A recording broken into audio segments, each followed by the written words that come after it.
1 in 4 girls and 1 in 6 boys will be sexually abused or have been sexually abused before the age of 18.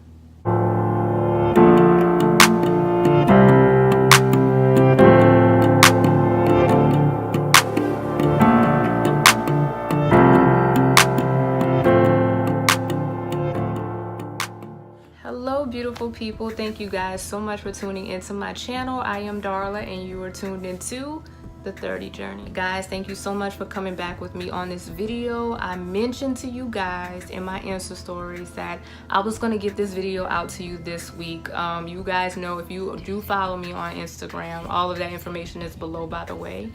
That I did express to you guys that this video would be delayed because I filmed it, the lighting was horrible, and I had to go back and film it again for you guys because I just could not put that out. But I'm so happy that you're here. As you can see by the title, this is not something that is going to be very fun to talk about, but extremely necessary. If you are struggling with this, because I know a lot of us are, the stats are there, so we can act like, you know, the people around us are not or have not experienced these things. We know better. Because like I said, the stats are there, and we know that there are so many things that people can't talk about, which is why I'm grateful that I'm able to be strong enough, to be bold enough to come on camera and talk about my experiences and what people are going through, because we need to talk about this. So if you are interested, guys, please keep on watching. Guys, my story is not really too detailed. It's really more of experiences that I've had when I was a child. Some traumatic things that come to mind off the top is, of course, I expressed to you guys that I lost my mother and father at a very young age, so that was definitely traumatic for me. Also, when I think about, you know, sexual abuse and different things like that, I did not experience molestation or rape from an adult. There was some things as a young girl that I experienced, you know, as far as with other children. I remember being tried a lot when I was younger by other children that I played with, that, you know, were friends of the family and different things like that. There would always be, you know, children that would, you know, like to touch and, you know, try you basically.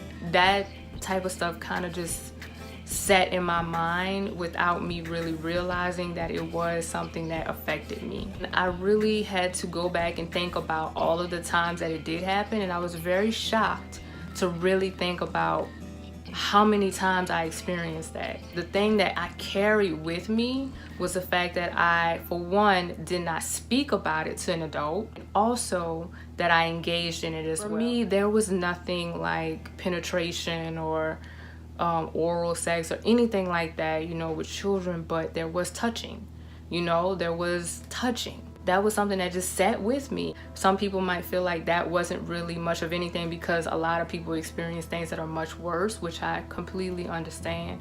But at the same time, that was still something that perverted sex for me. And I'm thankful that my story isn't one of, you know, molestation by an adult or rape by an adult or anything like that. When you come in contact of touching and feeling things that you know you should not, it is going to affect you in a negative way.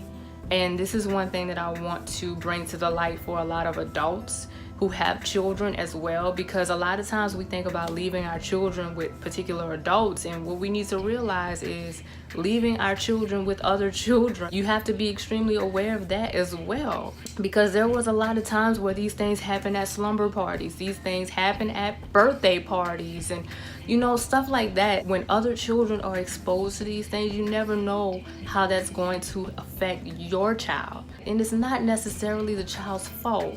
You know, they don't know better. And the thing is, we have to make these children aware. One of the things for me as a child that I realized why I didn't say anything to an adult was because I engaged in it at times. I would not say every time, that definitely didn't happen. But you know, there were times where I touched. There was times where I was touched. And because you feel like you like it and you like the sensation, it makes you feel like you're an adult. You carry that guilt. So I know that there are children that felt and feel the same way. The beautiful thing about some of my relationships and things that I was in, you know, when it came to talking to people and dating people, you know, these conversations came up. I remember conversations about, you know, men telling me that they were, you know, touched by their babysitters. Men you know, if they're touched by women, it's like they think that that's something to brag about as opposed to something to be concerned and worried about. Like, that's not okay. Like, that is not okay. We have things in our culture right now that we're questioning and we're, you know, really dealing with when it comes to molestation, when it comes to child abuse and things like that. We're talking about R. Kelly. We're talking about Michael Jackson. We're talking about Raz-B of B2K. If you don't know his story, by being, you know, molested by his former manager or their former manager at one time. That story, I heard that one this year, I think. Either this year or late last year, because I didn't know all the details to what happened with that story. That was kind of wild. And honestly, guys, my thing is, I know that there are people in our culture that are just like, those people should be damned to hell. They should be locked up forever for touching children and things like that. And please do not think I am pacifying or giving these people a pass. But what I want people to realize more than anything is 9 times out of 10, those people have been hurt. They've been molested themselves. They've been in situations where they didn't know what to do either.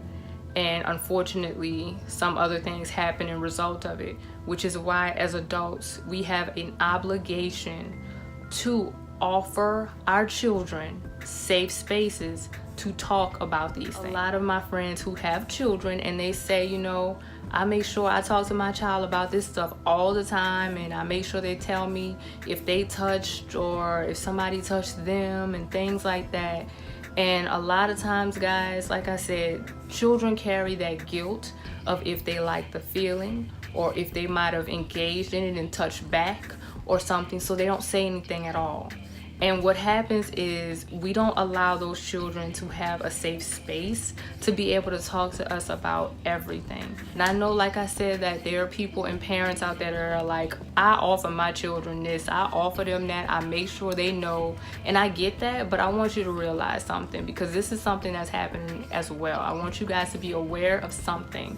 Understand that when you say you offer your child a safe space to speak to you about all of these things, that at the same time, they're hearing what you're saying, but they're seeing you do something else. What I mean by that is they're seeing you get on the phone with such and such and talk about, oh, you heard about such and such child, or you heard about this person, that person, and the other, and gossiping about other people and what they're doing in their lives. Why would they think that you would not do the same with them?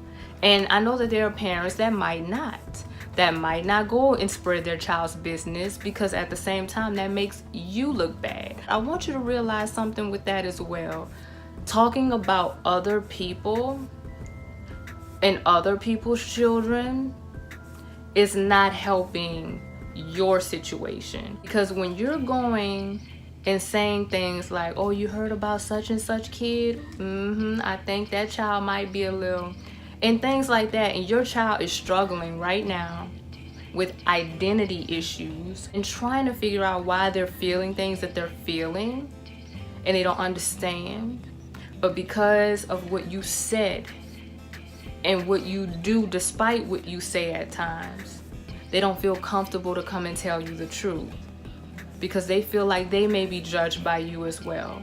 So when we tell our children that we want to offer them safe spaces, let's make sure that we're living that out as well, so that they have a safe space to come to us and be able to come to a no judgment zone. There are a lot of adults right now that have had experiences like the ones that I mentioned and did not express that to anybody. And like I said, they could have been 10 times worse. When you can't be honest about what experiences you may have had that have not been easy to talk about and get over, you harbor that and you don't heal from that. So one thing that I notice that's happening in our culture is that people are normalizing more and more perverse behaviors. The more you normalize it, the more it will become the norm. And that's how things get accepted in our society. We're watching right now how they're trying to pass laws that allow for people to have sex with minors. I couldn't believe when I heard this story that stuff like this is happening now. And I shouldn't be surprised, but at the end of the day, it's just like, wow. that's a real scary thought, considering how things are changing so rapidly now and how children are exposed to so many different things now that they otherwise shouldn't be. It's just crazy because children are growing up much faster. One of the things I say all the time is I hate to see children lose their innocence at a very young age. Having that childlike innocence is something that should not be taken away from you. You're only classified as a child for 12 years of your life, 6 or 7 as a teenager. The rest of your life, Lord willing, you call and classify yourself as an adult. And the fact that children are losing their innocence younger and younger and have to grow up quicker is really robbing them of that. In the Black community, I know a lot of people around me had to grow up quick, like had to grow up real quick. And here's the thing about adversity and the things that we are handed, the cards that we are dealt. I serve a good God. My childhood traumas and things that I've experienced help mold me into the woman you see before you today. I stand proud in who I am because I know I experienced a lot. There's definitely been so many things that I'm like, I don't even know how I made it out of that. However, I am here, and I'm just thankful for the women around me that when they were here, instilled the fear of God in me, even when I did not know or understand it completely for myself. And I just want to give that, of course, to you guys as well. When it comes to yourself, when it comes to your past, when it comes to your children, your future children, the people around you that mean something to you the most, understand that they are covered by God. No matter what experiences they have had, and you as well, because I know that there are people that are watching this video that have experienced so many things that they can't talk about. That's hard for them to talk about. But I have something to tell you. You got to speak it. You don't always have to speak it on a platform like this. You don't always have to speak it in a room full of people as well. But you have to speak it. And the best thing for you to do is to lay it on the altar. You have to give those situations to God. I knew this was coming. I know y'all had to know that this was coming because I had to do the same thing. Because this was, like I said, something that kind of tormented me. And not only that, not just these type of experiences. People are dealing with other traumas when it came to being beaten, when it comes to seeing things like domestic violence. Understand that this is not okay. However, you will definitely overcome. You will definitely overcome. So Jenifer Lewis, if you don't know who that is, she's classified as the mother of Black Hollywood. She is an actress who plays right now on the hit TV show Blackish. We'll link her book below, The Mother of Black Hollywood. She expressed in that book about being molested when she was a little girl. There's so many layers to her story, but one part that sticks out in particular for me is the fact that she expresses that she was molested by her pastor. She told her mother what had happened. Her mother told her that she was a liar. This was something that I was just like, oh my gosh. And I know, especially, I don't know, what goes on in other communities, but I know in the Black community, I know that this has happened to children time and time again. You express to your parent, your guardian, that something wasn't right about something, and they did not believe you. They brushed it off, acted as if it didn't happen, and kept it moving. One thing I heard as well a lot was women saying that their mother's boyfriend touched them, made advances at them. And we've seen this in movies, we've seen this in sitcoms, because this stuff is happening.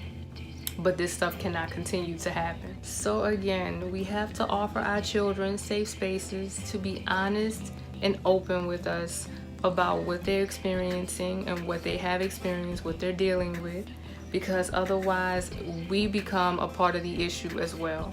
We might not have done anything to them, but the fact that we didn't do anything is what's going to lay on their hearts and in their minds for years and years to come. And that's things that they're gonna have to heal from and deal with. I never want any child in my family, any child I come in contact with, my own children, to feel like I wasn't there for them when they needed me the most, especially when it comes to keeping them safe. If there's one job we have as one of the most important ones, is to keep our children safe. So guys, thank you so much for tuning into this video. I hope you truly got something from this. It is really important, once again, I always say this, that we learn how to heal and we continue to be open and honest about the things that we're dealing with, because we never know who we may be helping, and allowing them to be honest and open about what they're dealing with as well, because that is a part of healing. That is a part of the healing process. We are here to continue to help uplift others and to be honest and authentic in who we are and our experiences. Like I said, it doesn't have to always be on a platform like this one. Have conversations in your family, have conversations with your loved ones. Love on people who need it the most. Love on people. Just love on people. But guys, I really hope you enjoyed this video. Please, if you did, give it a thumbs up. I would appreciate it if you would share it as well. And thank you so much once again for taking the time to watch this one. I truly appreciate it. Also, remember to always keep God first and to stay winning spiritually. Peace.